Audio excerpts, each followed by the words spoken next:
لا حول ولا قوة إلا بالله العلي العظيم. أعوذ بالله من الشيطان اللعين الرجيم. بسم الله الرحمن الرحيم. الحمد لله الذي علا في توحده ودنا في تفرده وجلى في سلطانه وعظم في أركانه وقهر جميع الخلق بقدرته وبرهانه.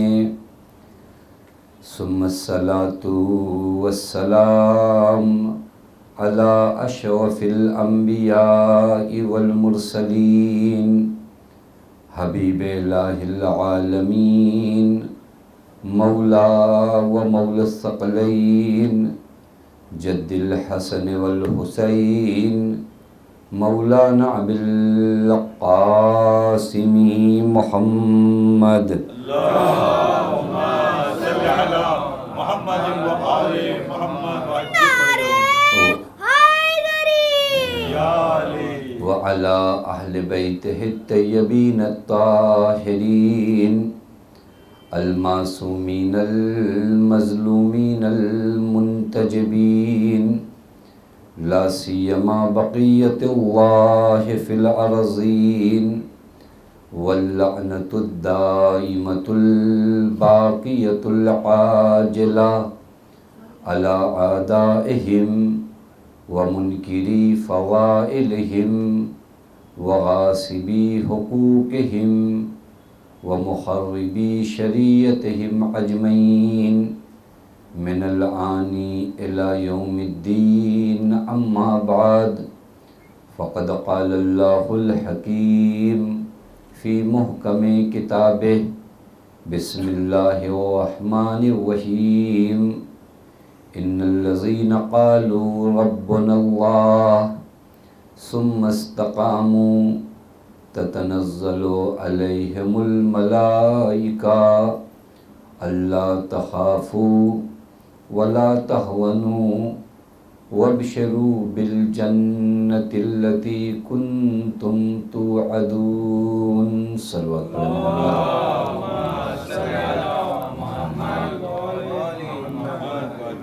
ایک مرتبہ سورہ حمد، 3 مرتبہ سورہ توحید کی تلاوت فرما کے مرحوم حیدر بھائی مرچنٹ، مرحوم امیر علی بھائی مرچنٹ، مرحوم غلام حسن بھائی مرچنٹ، مرحومہ رخسانہ بھائی مرچنٹ فیملی کے تمام مرحومین اور جملہ مومنین مومنات کی روح کا سر.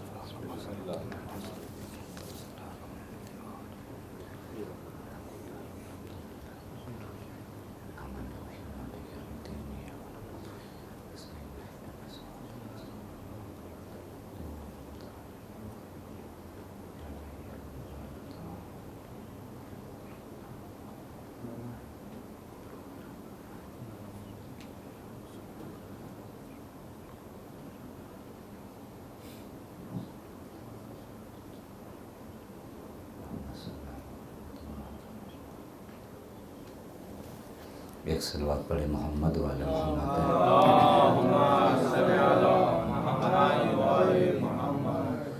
پروردگار عالم کا لاکھ لاکھ شکر ہے کہ اس معبود نے ہمیں اور آپ کو بارگاہ اہل بیت علیہ السلام میں حاضر ہونے کی توفیق عنایت فرمائی.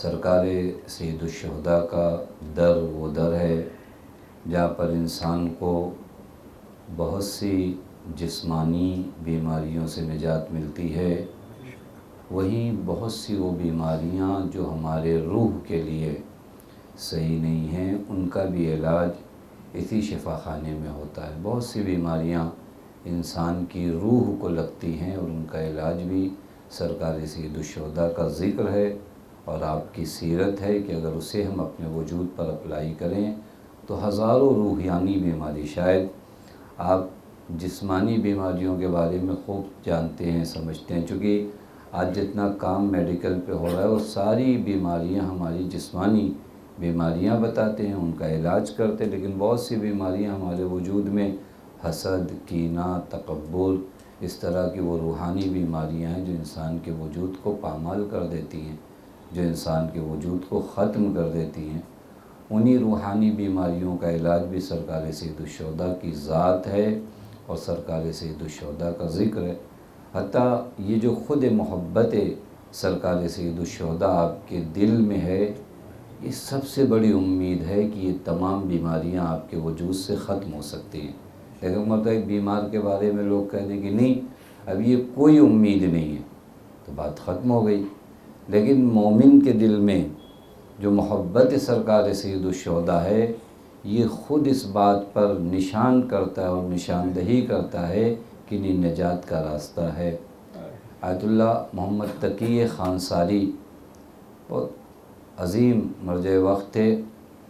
شخص پہنچا، اس نے ان کی خدمت میں عرض کیا، آغا میرا بھائی فلاں فلاں گناہوں کا مرتکب ہوتا ہے، نہ اس لیے کہ اپنے بھائی کی شکایت کر رہا تھا، بلکہ وہ چاہ رہا تھا کہ آغا سے کوئی دستور پوچھے، آغا سے کچھ صلاح لے کہ کیا علاج کیا جائے۔ وہ جب بیماریوں کی لسٹ، وہی روحانی بیماریوں کی لسٹ جب اس نے گنوانا شروع کیا کہ یہ کرتا ہے، یہ کرتا ہے، یہ کرتا ہے، تو آغا خانساری نے فرمایا کہ جو بیماریاں تم نے گنائی ہیں اسے اگر میرے پاس بھی لاؤ گے تو میرے بھی وعظ و نصیحت کا کوئی اثر ہونے والا نہیں ہے۔ کبھی کبھار انسان اس قدر اندھیرے میں غرق ہو جاتا ہے، اصلاً وعظ و نصیحت کا بھی اس کے اوپر اثر نہیں ہوتا۔ آپ دیکھ لیجئے کتنے لوگ ہیں، اگر آپ ان کو کہیے کہ قیامت کو یاد کرو، ہم مسکراتے ہیں، وہ ہنستے ہیں، کیونکہ وہ سارے راستے جہاں سے نور ان کے اندر جا سکتا تھا، انہوں نے گناہوں سے ان تمام راستوں کو کیا کر دیا ہے، بند کر دیا۔ آغا خانساری نے فرمایا کہ جو کچھ تم نے بتایا اس کے بعد وعظ و نصیحت کا کوئی اثر ہونے والا نہیں ہے۔ کہ نہیں، آپ کچھ تو کیجئے، آپ مرجع تقلید ہیں۔ کہ ایک راستہ میرے پاس ہے، وہ یہ کہ اسے کربلا لے جاؤ اور ذریح امام حسین کو دیکھ کر اگر اس کی آنکھوں میں آنسو آ جائے تو سمجھ لینا ابھی علاج کے لائق ہے۔ تو یہ فرما رہے ہیں اگر وہاں پہنچتا ہے اور یہ محبت ہے، اب ایسے انسان کو کربلا لے جانا بھی قیامت۔ لے گئے اور جب وہاں پہنچے تو اس سے کہا صرف تم کہو صلی اللہ علیہ یا ابا عبداللہ، اور اس نے جملہ کہا، اس کے بعد دہاڑے مار مار کے رو رہا تھا۔ بات ختم ہو گئی، آ گئے دوبارہ۔ آغا خانساری نے اس کے بھائی سے کہا تم اب لے آؤ اپنے بھائی کو۔ کہا آغا اب ضرورت نہیں ہے، حسین کے در پہ جانے کے بعد ایسا علاج کیا ہے مولا نے کہ اب وہ گناہ کے قریب نہیں جاتا۔ توجہ فرمائیں، یہ وہ سچائی ہے جسے انسان ایک مرتبہ قبول کرے۔ ہم سب اس مجلس فرش مولا پہ آتے ہیں، ہمارے وجود میں بھی بہت سی کمیاں ہیں، بہت سے نقائص ہیں، انہی نقائص کو ہم اپنے وجود سے انہی مجلسوں کی برکت سے دور کریں۔ میں عرض کر رہا تھا آپ کی خدمت میں کل ایک موضوع، بہت اہم موضوع تھا ہماری زندگی کا، وہ صبر تھا کہ زندگی میں بہت سی مشکلات کا جو انسان سامنا نہیں کر پاتا ہے، جو ہار جاتا ہے، جو راہ بندگی سے نکل جاتا ہے، ذرا سا مصائب کیا آیا، انسان ایسے جملے شان خدا میں کہتا ہے جو واقعاً گستاخانہ جملے ہیں، جو نہیں کہنا چاہیے۔ ہزاروں سال کی اپنی عبادتوں کو انسان کچھ ایسے عمل انجام دیتا ہے کہ صبر آئے گا ہو جاتا ہے۔ لہٰذا یہ صبر وہ اسلحہ تھا جو اس دنیا میں ہونا آپ کے پاس بہت ضروری ہے، چونکہ دنیا بلا، مصائب، سختی، مشکلات کی جگہ، یہاں پر اگر کسی کے پاس صبر نہیں ہے وہ ہر دو قدم پہ ہارتا ہے۔ اسی سے ملتا جلتا صبر و حلم بھی اگر آپ غور کریے نا، آج کے زمانے میں حلم کی بھی بہت کمی ہے۔ میں ابتدا میں صبر، حلم اور کظم الغیظ، یہ تینوں کا تھوڑا سا ڈفرینس بتاؤں، چونکہ یہ اکثر ایک ساتھ استعمال ہوتے ہیں۔ صبر و حلم، کاظم الغیظ یعنی غصے کو پی جانا، حلم کا بھی وہی معنی تقریباً کر دیا جاتا ہے، صبر کا بھی وہی معنی، لیکن ذرا ذرا سے ان کے ورڈ میں فرق ہے، معنی میں۔ صبر یعنی ہر سختی کا سامنا کرنا اور ہر سختی پر خود کو خدا کی بندگی میں ہر سختی، مالی سختی، جسمانی سختی، روحی سختی، یہ صبر عام ہے، سب کو شامل کیے ہوئے۔ لیکن حلم کا معنی وہ مقابلے میں آتا ہے غضب کے۔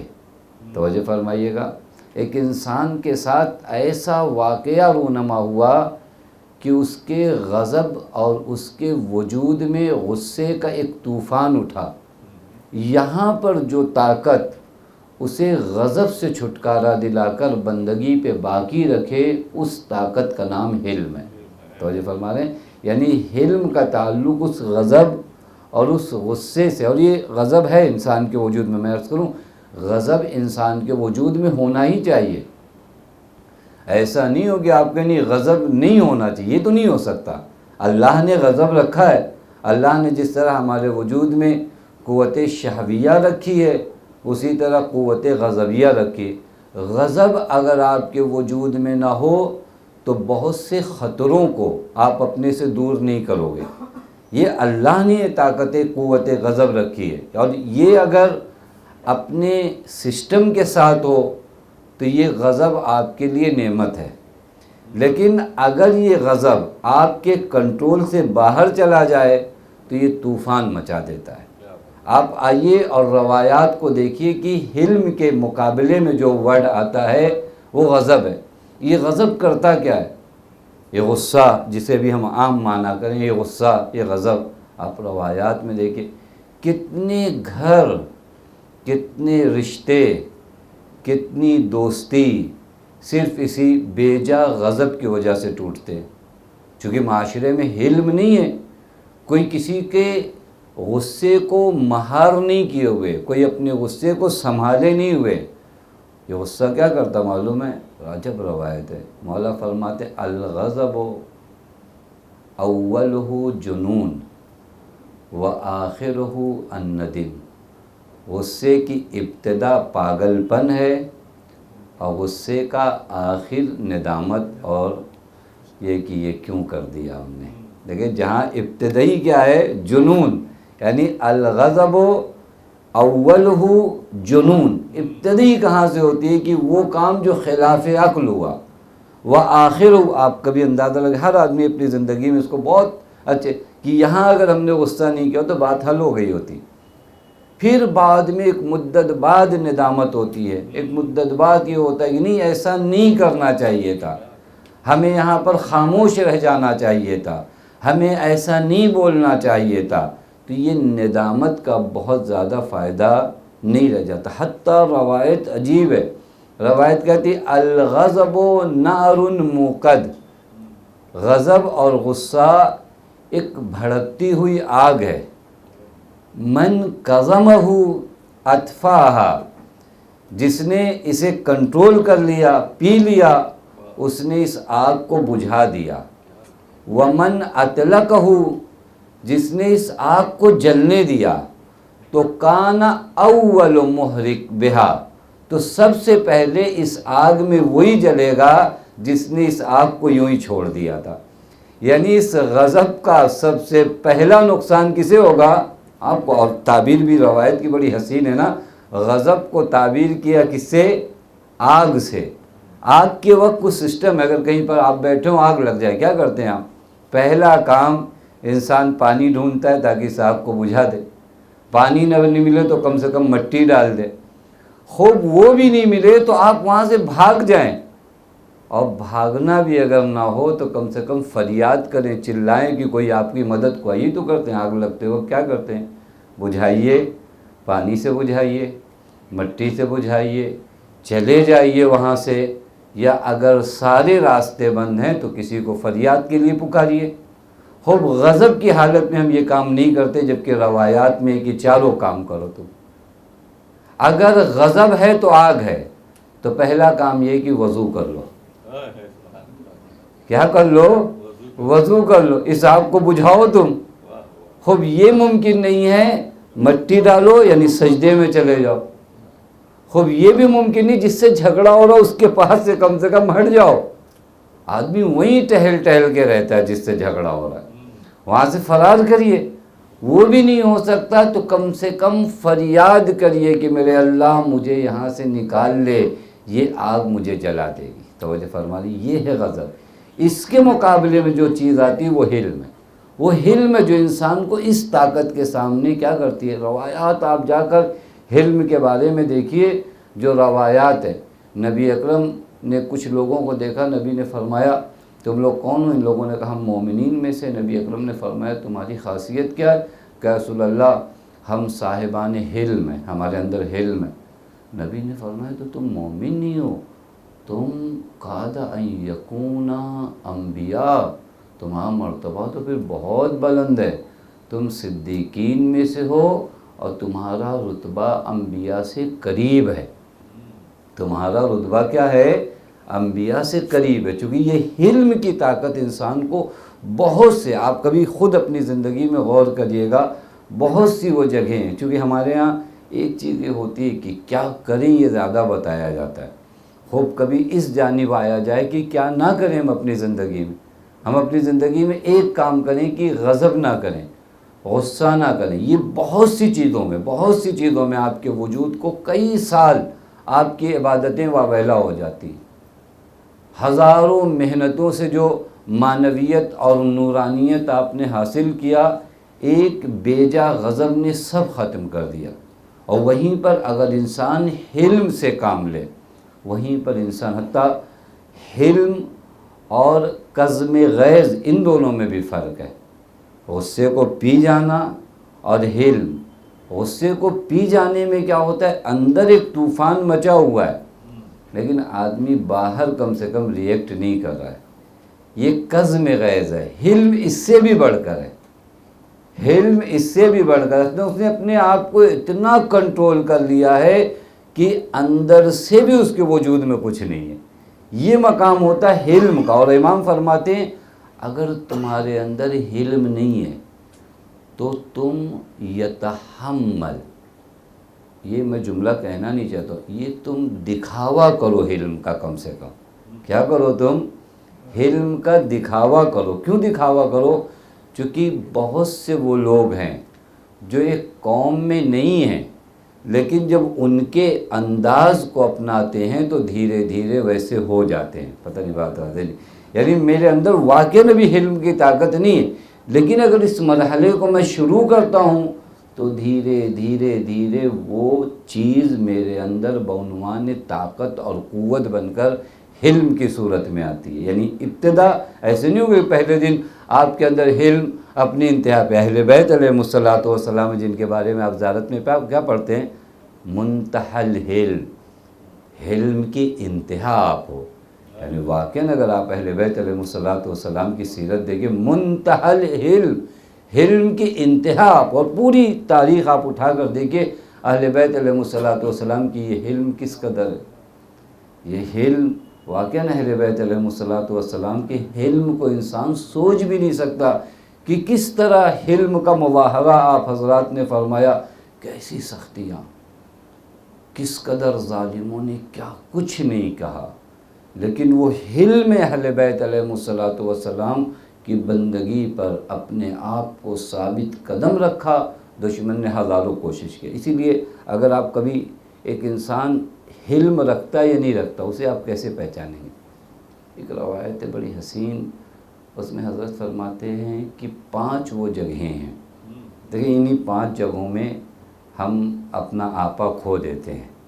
مولا فرماتے ہیں فی 5 اوجہ، 5 وہ جگہیں ہیں جہاں پتہ لگایا جاتا ہے کہ تم حلیم ہو، تمہارے اندر حلم ہے یا تمہارے اندر حلم نہیں ہے۔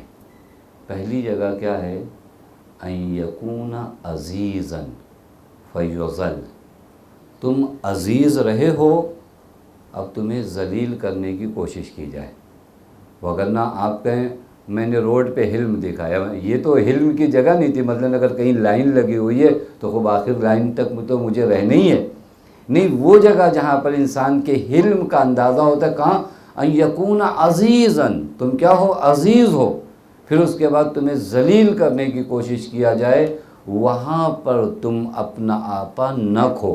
توجہ فرما لیں. اور یہ سخت مرحلہ ہے. ایک مرتبہ پورا مجمع آپ کے ساتھ ہے, واہ واہ سبحان اللہ. ایک مرتبہ یہ مجمع ختم ہو گیا اور اس مجمع نے آپ کی برائیاں شروع کی. اب یہاں پر آپ حلم کا مظاہرہ کرتے ہو نہیں کرتے ہو. امام حسن کے بارے میں جو مشہور ہے نا کہ امام حلیم, کیوں؟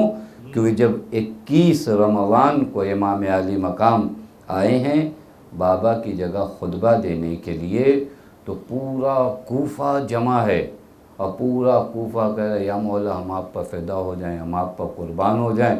لیکن چند دنوں بعد یہی امام تنہا ہے اور اسی امام کو لوگوں نے اس طرح سلام کیا, السلام علیک یا مذل المومنین, اے مومنین کو ذلیل کرنے والے.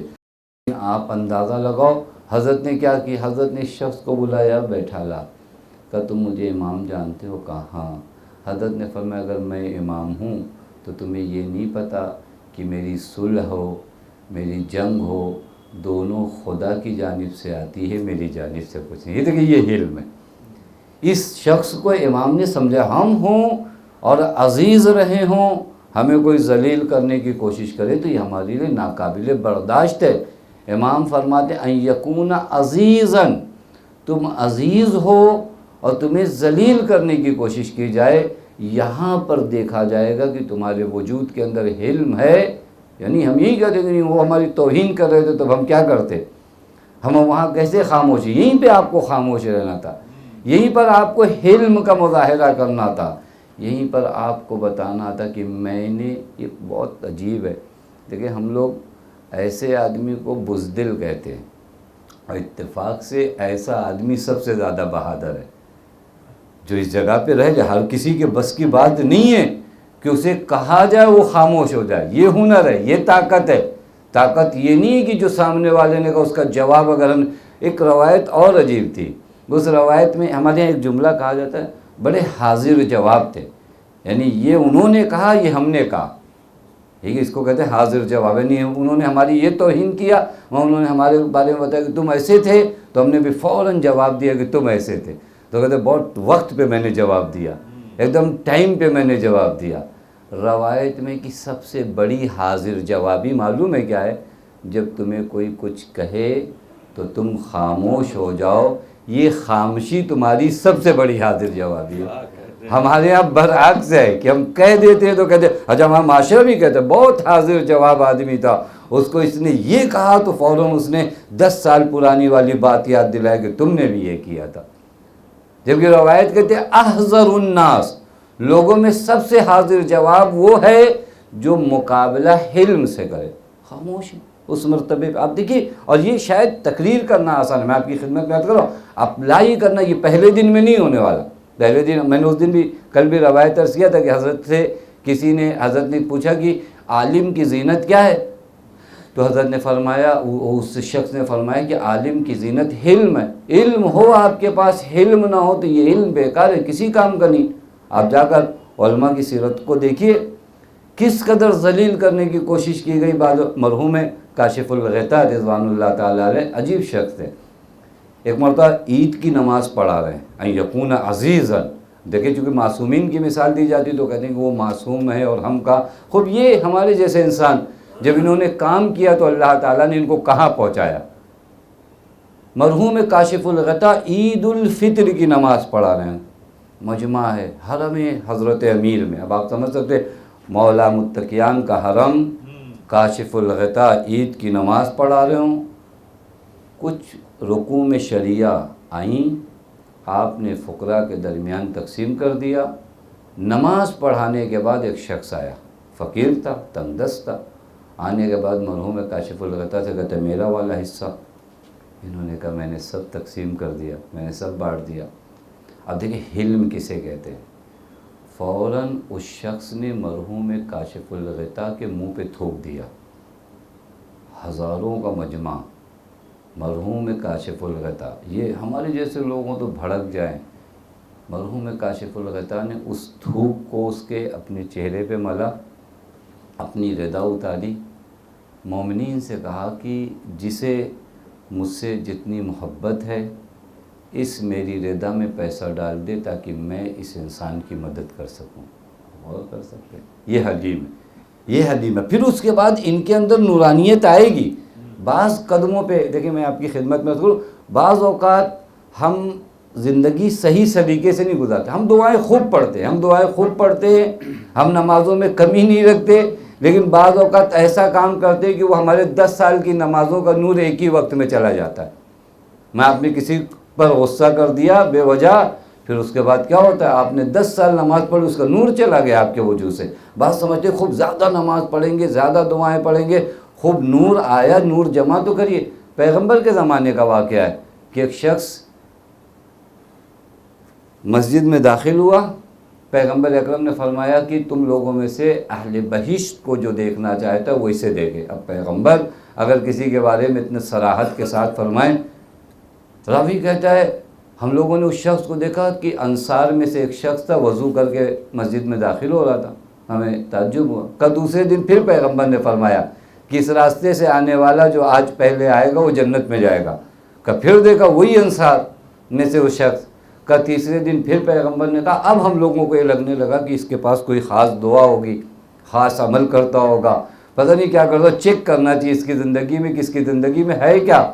جو پیغمبر فرما رہے ہیں کہ اہل بہشت کی اگر کوئی زیارت کرنا چاہے تو اس کو دیکھے. ایک شخص ہے جس کا نام عبداللہ ابن عمرو عاص ہے. عمرو عاص کے 2 بیٹے ہیں.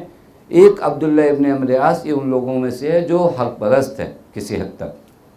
یہ اس شخص کے پاس جاتا کہتا ہے، ایک ایسے ہی اس نے افسانہ گڑھا کا میں اپنے گھر میں لڑائی کیے ہوئے ہوں اور میں چاہتا ہوں 2-3 دن آپ کے گھر ہو، چونکہ چیک کروں قریب سے کہ آپ کو بتایا نہیں اس کو. لیکن وہ اس بہانے سے گھر میں گئے، مہمان رات میں دیکھا کہ جیسے نارمل لوگ سوتے ہیں، نہ ان کی بڑی بڑی دعائیں نہ کچھ، واجب نماز کے لیے اٹھے. اور یہ 3 دن کے بعد وہ آیا. اس نے کہا دیکھو کچھ بھی میرے گھر میں جھگڑا وگڑا نہیں ہوا تھا، میں تو صرف یہ چیک کرنے آیا تھا کہ وہ خاص عمل تم کیا کرتے ہو جس کی وجہ سے پیغمبر اکرم نے تمہارے بارے میں یہ فرمایا. تو اس نے کہا پہلے دن پوچھ لیا ہوتا تم نے، کیا کرتا ہوں یہ مت پوچھو، مجھ سے پوچھو کہ میں کیا نہیں کرتا. میں نے عرض کیا نا ہمارے یہاں اعمال کیا کرنے کو کہے جاتے، کون سی دعا پڑھیں، کون سا عمل کریں، کون سی نماز پڑھیں، یہ سب اپنی جگہ. کیا نہ کریں کہ ان نماز کے آثار ختم نہ ہوں، کیا نہ کریں کہ ان خیرات کے آثار ختم نہ ہوں. کہ میرے اندر 2 چیزیں، ایک یہ کہ میں کسی مومن کے ساتھ خیانت نہیں کرتا، دوسری کوالٹی یہ ہے کہ جب کسی کو نعمتوں میں دیکھتا ہوں تو اس سے حسد نہیں کرتا. یہ 2 چیزیں نور بنی ہیں جو پیغمبر نے میرے بارے میں بشارت دی. توجہ فرما رہے ہیں. بس کبھی کبھار یہ غضب بھی ہے. ہزاروں سال ہم نے ایک کام کیا، 10 سال ایک محنت کی، بے جا کا غضب. ان یکون عزیزاً فیضل، اور سخت ہے یہ، دھیرے دھیرے تمرین کرنے کی ضرورت ہے. پھر آپ اس کو احساس کریں گے، اس کو تھوڑا سے کام کرنے کی ضرورت ہے کہ ہم کیسے دھیرے دھیرے اس مرحلے کو طے کریں، ان کے عواقب دیکھیں. ہم اپنے غضب کو، غصے کو دیکھیں کہ یہ غصہ کیا کرتا ہے، کتنے گھروں کو یہ غصہ توڑتا ہے، کتنے رشتوں کو یہ غصہ ختم. بس پہلی جگہ جہاں انسان کو آزمانا ہے کہ اس کے اندر حلم ہے یا نہیں ہے، تو عزیز ہو اور اسے ذلیل کیا جائے وہاں پہ وہ خاموش ہے. پھر دوسری جگہ عجیب ہے، ان یکون صادقا فیتہم، تم سچے ہو تمہیں جھٹلایا جائے، تم سچے ہو تمہیں جھٹلایا جائے. سخت جگہ ہے، سخت جگہ ہے. روایت میں ہے امام جعفر صادق علیہ الصلوۃ والسلام صلی اللہ مسجد میں نماز پڑھ رہے تھے. دیکھیے یہ اس طرح تربیت جو ہوتی ہے. حضرت مسجد میں نماز پڑھ رہے ہیں، ایک بوڑھا شخص وہیں پہ سو رہا تھا اپنی گٹھری لیے. اس کے سامان میں سے کوئی سامان غائب ہو گیا. وہ جب اٹھا تو اس نے دیکھا کہ امام کے علاوہ کوئی اور نہیں، اور وہ امام کو پہچانتا بھی نہیں تھا کہ یہ کون ہے. اس نے حضرت کا دامن پکڑا، کہا میری ایک تھیلی غائب ہوئی ہے اور تمہارے علاوہ یہاں کوئی ہے نہیں، اور اس میں 1000 دینار تھا. ان یکون صادقا، آپ سچے ہو. حضرت فرمایا میں عبادت کر رہا تھا، میں نمازیں پڑھ رہا تھا. فیتہم، یہ تہمت لگایا جا رہا ہے. بہت دیر ہو گئی تو حضرت نے فرمایا ایسا ہے ہمارے ساتھ چلو گھر. ہم تمہیں مال دے دیتے ہیں۔ اب اس کو دل میں لگا ہوگا کہ چلو میں نے پکڑ لیا، میں پھنسا نہیں اور یہ نہیں، لے کر حضرت کے گھر سے چلا آیا، وہ مال حضرت نے دیا 1000 دینار۔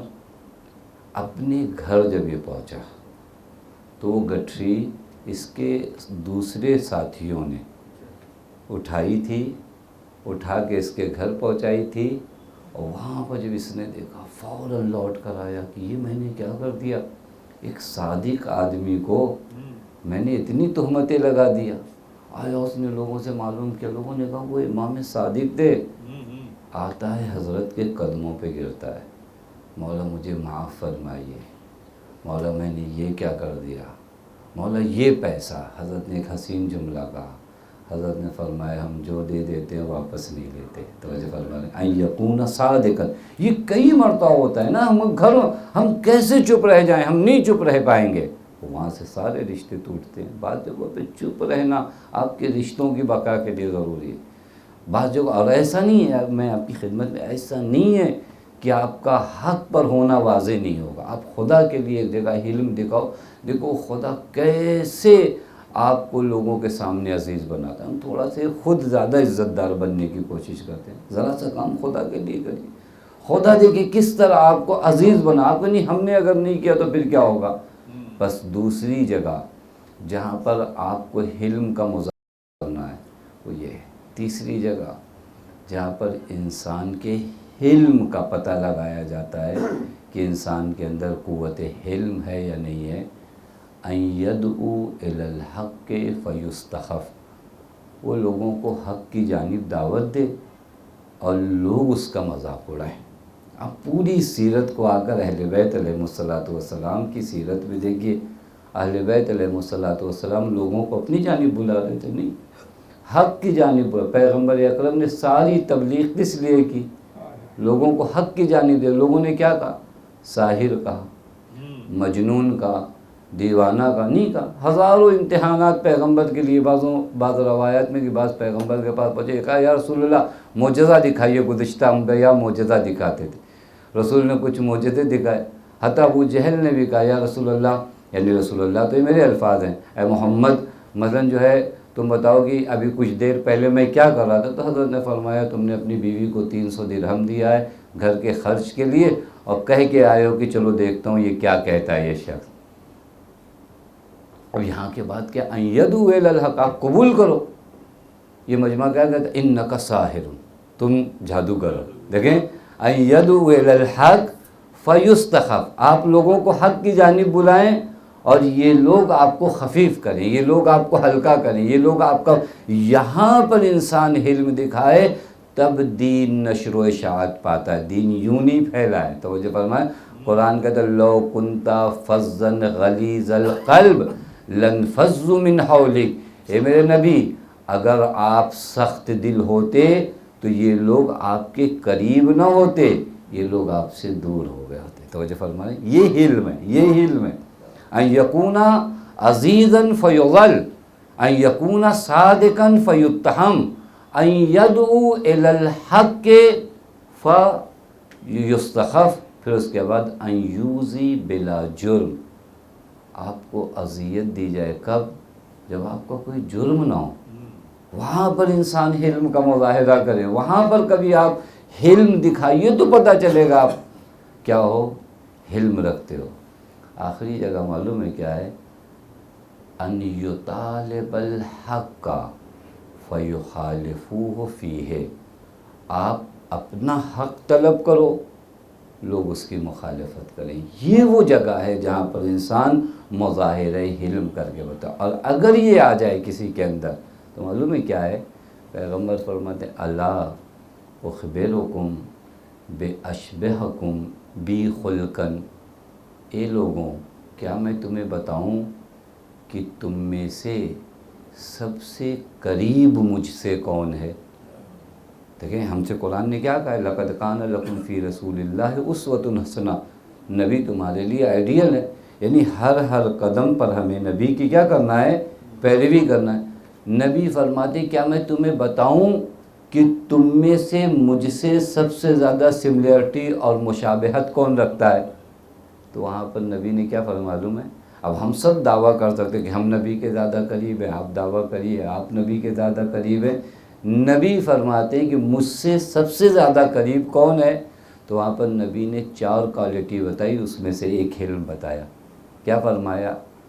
اعظمکم حلما و احسنکم خلقا، جو اخلاق میں سب سے بہتر ہو وہ مجھ سے سب سے زیادہ قریب ہے، جو حلم میں سب سے بڑا ہو وہ مجھ سے سب سے زیادہ قریب ہے، وَأَبَرَّكُمْ بِقَرَابَتِكَ، جو اپنے رشتہ داروں کے ساتھ سب سے زیادہ نیکی کرتا ہو وہ مجھ سے سب سے زیادہ قریب ہے، وَأَشَدُّكُمْ مِن نَفْسِهِ إِنصَافًا، جو منصف ہو، انصاف کرنے والا ہو، یعنی جو اپنے لیے پسند کرتا ہو وہی دوسروں کے لیے پسند کرتا ہو، وہ مجھ سے سب سے زیادہ قریب ہے۔ دیکھ رہے ہیں یہ ایک کوالٹی کیا ہے؟ اعظمکم حلما، تم میں سے حلم کس کے اندر زیادہ ہے؟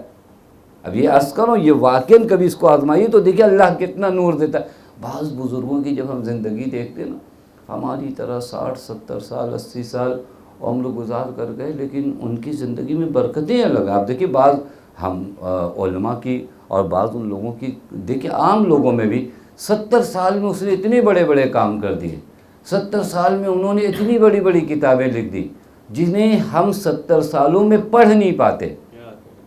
یہ کہاں سے آتا ہے؟ یہ وہی نور ہے جو انہوں نے جمع کیا ہے، اس کو ظلمتوں سے بدلا نہیں ہے۔ آپ دیکھیے ان علماء کی سیرتوں کو دیکھیے کہ کہاں سے کہا، چونکہ یہ علم، یہ صدق، یہ ان کے اندر صبر، یہ وہ کوالٹیز ہیں جو ان کو یہاں تک لے آتی، یہاں تک لے آتے۔ آپ پوری تاریخ اڑا، میں دیکھ رہا تھا واقعی، میں نے اس کے نا شاید علم کے بارے میں آپ مجھ سے کہ 5 مجلس پڑھو تو میں 5، لیکن ایک جگہ جہاں خلاف مزاج آپ کے کام ہو جائے وہاں پر اگر آپ علم کا مظاہرہ کرو تو پتہ چلتا ہے۔ مرحوم ایک نام آپ لوگوں نے سنا ہوگا، بڑا نام ہے، ملا سید مہدی نراقی کا نام، جن کی کتاب جامع السعادات ہے۔ یہ دور میں تھے مرحوم سید مہدی بحر العلوم کے دور میں تھے۔ سید مہدی بحر العلوم نے ملا مہدی نراقی کی کتاب جامع السعادات جب پڑھی ہے تو بہت خوش ہوئے، چونکہ واقعاً اخلاق پر ایک مکمل اور بہترین کتاب ان کی لکھی ہوئی تھی، اور مہدی بحر العلوم کی دل کی تمنا بھی تھی کہ کبھی یہ رائٹر نجف آئیں تو میں ان سے ملاقات کروں۔ میں نے اس کیا یہ کبھی آپ آزمائیے، ایک مطلب لکھنا آسان ہے، حلم کے بارے میں آپ کہیے میں 100 صفحہ لکھ دوں، لیکن اس حلم کا مظاہرہ کتنا۔ سید مہدی کہتے ہیں کہ مجھے تمنا تھی کہ اس کتاب کا رائٹر کبھی مجھ سے ملے تو میں ملاقات کروں۔ اتفاق یہ ہوا کہ یہ مہدی نراقی، ملا مہدی نراقی زیارتوں کو گئے اور نجف بھی گئے، اور اس زمانے میں دستور یہی تھا کہ جب کوئی علماء میں سے آتا تو سارے علماء اس سے ملنے جاتے تھے، پھر یہ سارے علماء سے ملنے جاتے تھے جو زیارت پہ جاتے، یہ دستور تھا۔ اس زمانے کی زیارتی سفر بھی 4 5 مہینے کے ہوتے تھے، جو گیا 5 مہینہ رہا، 6 مہینہ رہا۔ یہ مہدی نراقی جب پہنچے ہیں نجف، سارے علماء نجف کے ملا مہدی نراقی سے ملنے آئے سوائے سید مہدی بحر العلوم کے، جبکہ ان کے دل میں تمنا تھی کہ مہدی نراقی ہیں تو میں ملاقات کو جاؤں۔ لوگوں کو لگا کہ ہم نے کہا یکون عزیزاً فیضل، یہاں پہ آپ کے حلم کا اندازہ ہوگا کہ آپ حلیم ہو یا نہیں ہو، آپ کے اندر قوت حلم ہے یا نہیں ہے۔ ملا مہدی نراقی سے سید مہدی نہیں گئے ملنے، باتیں ہونے لگیں، لوگوں نے کہا کہ عجب یہ کیا ہو گیا، سید مہدی بحر العلوم کو آپ سے ملنے نہیں آئے۔ یہ کچھ اطراف میں لوگ ہوتے ہیں، ان کو بھی تھوڑا سا سنبھال کے رکھنا پڑتا ہے، نہیں تو یہ آپ کو طاؤس لین میں سے بنا دیں گے اگر آدمی نہ سمجھے کہ آپ کون ہو، چونکہ اپنی حقیقت بل الانسان علی نفسہ بصیرہ، اپنی حقیقت کو ہم سے زیادہ کون پہچانتا ہے؟ ہو سکتا ہے لوگ نہ پہچانے، لیکن ہم تو اپنے آپ کو پہچانتے ہیں ہم کون ہیں۔ سید مہدی نہیں گئے ملنے، لوگوں نے ملا مہدی نراقی سے کہا کہ وہ نہیں آئے، کہا ٹھیک ہے وہ نہیں آئے تو ہم چلتے ہیں، وہ نہیں آئے تو ہم ملاقات کو چلتے ہیں۔ گئے ملاقات کو، اب جو تاریخ کہتی ہے کہ ملا مہدی نراقی پہنچے، سید مہدی اپنے شاگردوں کے ساتھ بیٹھے تھے، بہت زیادہ ان کو جو ہے والہانہ استقبال جیسے ہونا چاہیے کہ استقبال، ایسا کچھ بھی نہیں، ہاتھ ملایا سلام کیا، یہ بیٹھ گئے، وہ سید مہدی اپنا کام کرتے رہے، تھوڑی دیر بیٹھے، اٹھ کے پھر چلے آئے۔ پھر اس کے بعد 15-20 دن گزرنے کے بعد پھر یہ گئے سید مہدی سے ملنے، پھر بھی کوئی زیادہ وہ نہیں ہوا۔ تیسری مرتبہ جب الوداعی ملاقات کو جانے لگے تو ساتھیوں نے کہا آپ کی 2 مرتبہ توہین ہوئی، آپ کو سمجھ میں نہیں آیا۔ ایک تو وہ ملنے نہیں آئے، 2 مرتبہ آپ ملنے گئے اور انہوں نے ایسے ملاقات کیا، ابھی آپ کو نہیں سمجھ میں آیا۔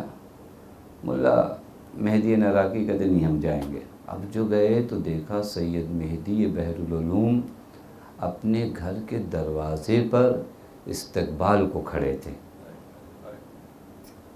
اب جو ملاقات کیا ہے، تاریخ کہتی ہے سید مہدی بحر العلوم ملا مہدی نراقی کے سامنے ایسے بیٹھے تھے جیسے غلام اپنے آقا کے سامنے بیٹھتا ہے۔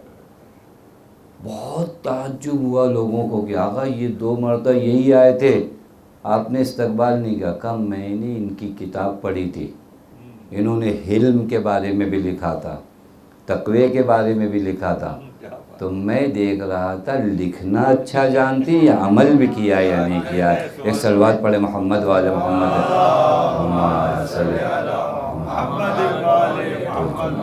کیونکہ لکھنا جانتے ہیں، اس کو اپلائی بھی کرتے ہیں۔ اب مجھے یقین ہو گیا کہ یہ شخص حق رکھتا تھا کہ اس کتاب کو لکھے۔ توجہ فرما رہے ہیں، یہ حلم ہے، یہ طاقت اگر انسان کے وجود میں آ جائے نا، بہت سے مرحلے آپ کی زندگی کے گناہ سے بچ جائیں گے، بہت سے مرحلے۔ یہ وہ آگ ہے جس کو اپنے قریب نہ آنے دیجیے۔ لیکن یہاں پر ایک آخری بات وہ عرض کروں گا کہ ایسا نہیں ہے کہ آپ کو کبھی غصہ نہ آئے، دیکھیں یہ دین نہیں سکھاتا۔ غضب ایک مرتبہ غلط ہے، لیکن ایک مرتبہ غضب ضروری ہے۔ اگر غضب ضروری نہ ہوتا تو حدیث کیسے ہوتی؟ ان اللہ یغضب لغضب فاطمہ ویرضا لرضا فاطمہ، یعنی شہزادی کے لیے کیا کہا گیا کہ خدا غضبناک ہوتا ہے غضب فاطمہ سے، راضی ہوتا ہے رضا فاطمہ سے۔ بس غضب کا معنی یہ نہیں ہوتا کہ کبھی بھی غضب نہ آئے تو بھی اپنا علاج کرائیے، ہر بات پر غضب آئے تو بھی صحیح نہیں ہے، لیکن کہیں غضب آنا چاہیے۔ لیکن اس غضب کو بہت آسان کروں آپ کی خدمت میں، اس غضب کو ایسا بنا دو کہ یہ غضب وہیں پر آئے جہاں خدا غضبناک ہے۔ یہ غضب آئے کہاں پر؟ وہ چیزیں جہاں پر خدا چاہتا ہے کہ ہم غضبناک ہوں۔ کہاں چاہتا ہے خدا غضبناک ہو؟ جہاں پر حق پامال ہو رہا ہو۔ وہاں آدمی کہ نہیں مجھے تو غصہ نہیں آتا۔ کیوں نہیں غصہ آتا؟ یہاں غصہ آنا چاہیے آپ کو۔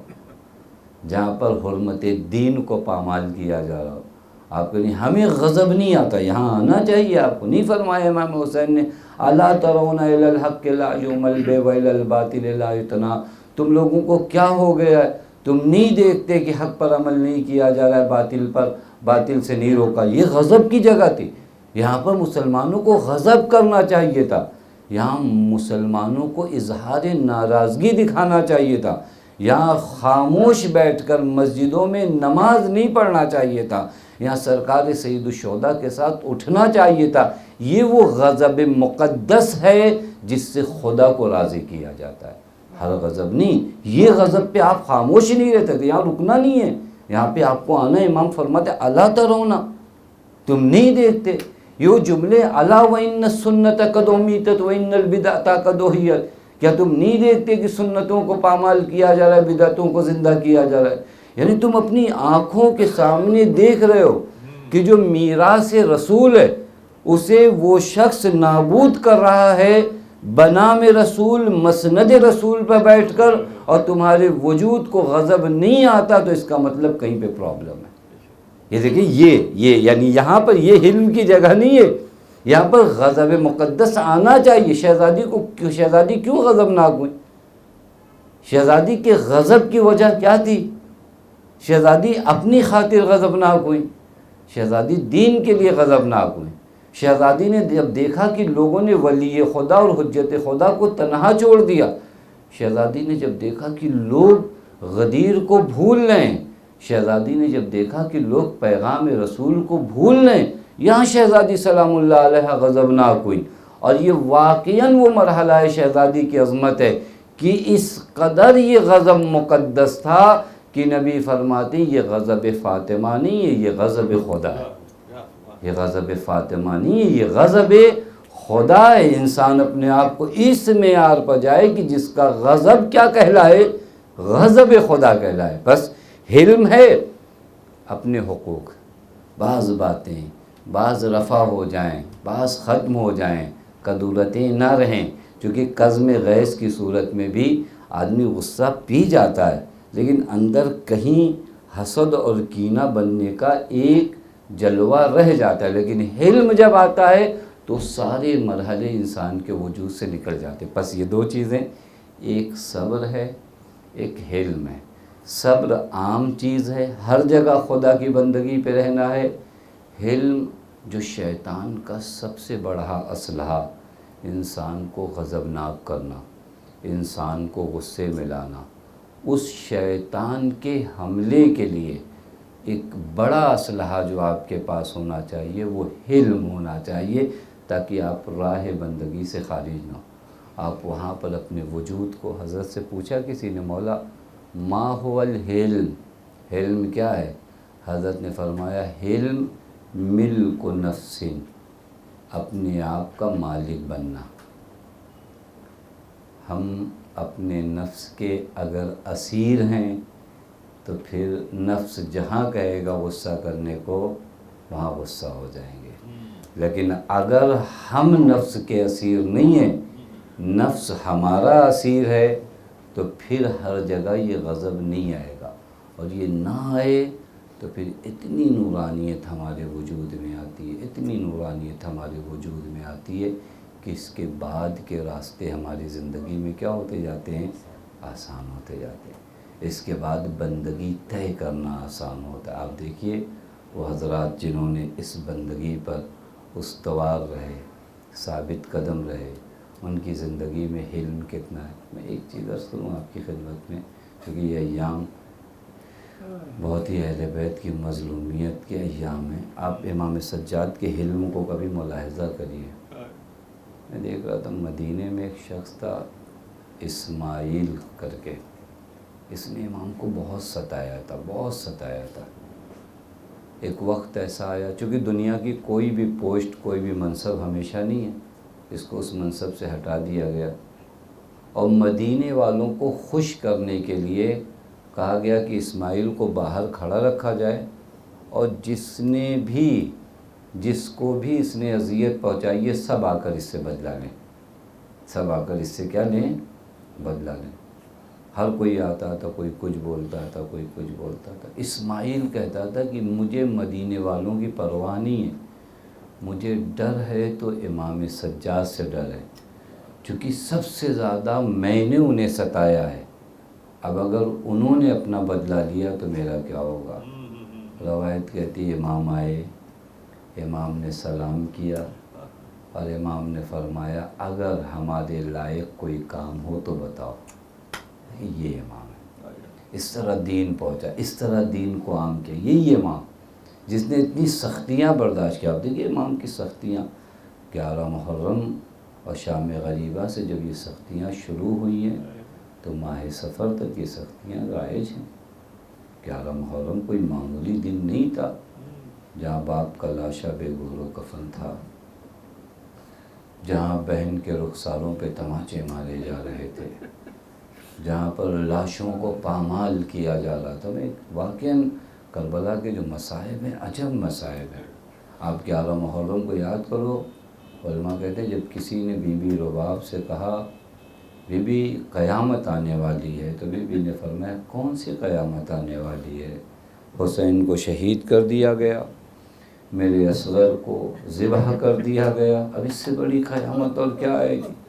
کبھی بھی میں نے سنا ہے کہ یہ لوگ آپس میں باتیں کر رہے ہیں کہ سارے سر تو مل گئے لیکن ایک بچے کو حسین لے کر آئے تو اس کا سر نہیں ملا۔ اب آپ تصور کریے گا، اس ماں کے درد کو سمجھیے گا جس ماں نے کل اپنے بچے کو اپنی آغوش میں کھلایا تھا، آج وہ بچہ ماں کی آغوش میں نہیں ہے، وہ ماں تو اپنے بچے کی فرقت میں تڑپ ہی رہی ہے۔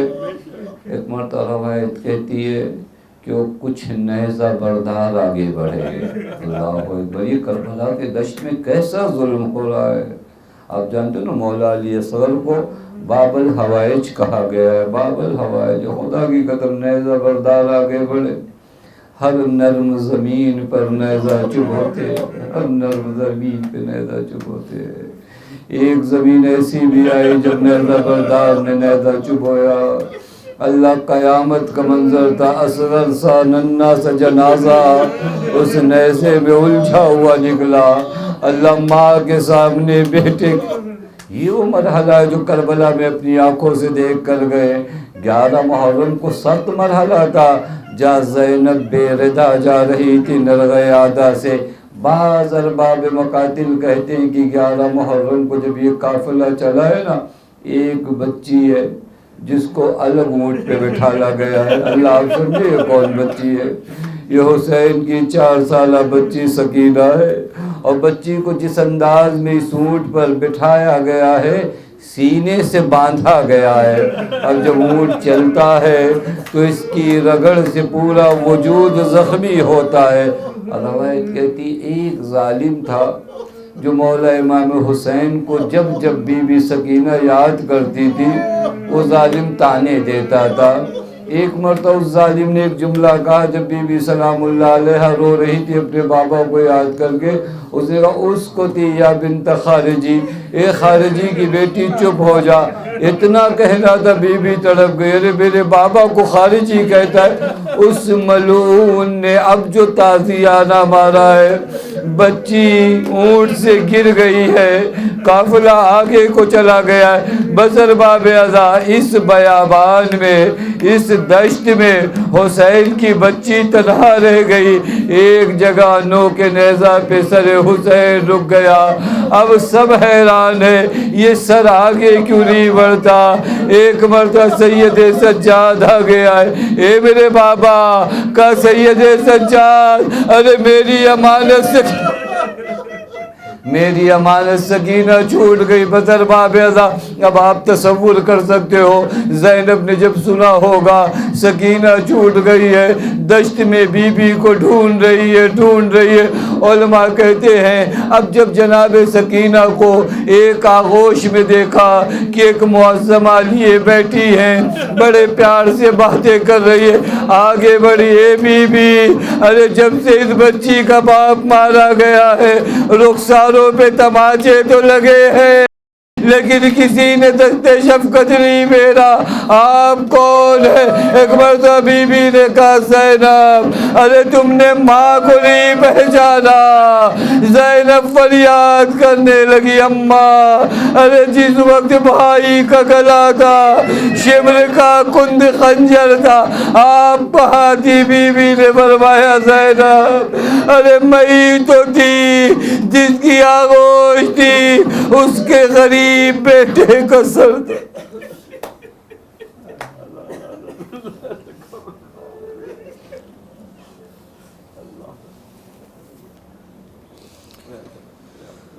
علی لعنۃ اللہ وعلی قوم الظالمین، سیعلم الذین ظلموا ای منقلب ینقلبون، انا للہ وانا الیہ راجعون، رضا بقضائہ وتسلیما لامرہ۔ بار الہ تجھے تیرے حق کا واسطہ، آل محمد کے حق کا واسطہ، ہمیں جو بیماروں نے شفاء کامل و عاجل عنایت فرما، جو پریشان ان کی پریشانیوں کو دور فرما، جو مقروض ان کے قرض غیب سے ادا فرما، جو بے اولاد ہیں انہیں اولاد صالح عنایت فرما۔ بار الہ تجھے تیرے حق کا واسطہ، آل محمد کے حق کا واسطہ، ہم سب کو حج زیارت سے مشرف فرما۔ بار الہ ہمارے بزرگوں کو، بیماروں کو شفاء کاملہ و عاجلہ عنایت فرما۔ بار الہ تجھے تیرے حق کا واسطہ، آل محمد کے حق کا واسطہ، معبود تجھے بی بی زینب سلام اللہ علیہ کا واسطہ، وارث عدل و انصاف امام زمان کے ظہور میں تعجیل فرما، ہمیں ان کے آبان و انصار میں شمار فرما۔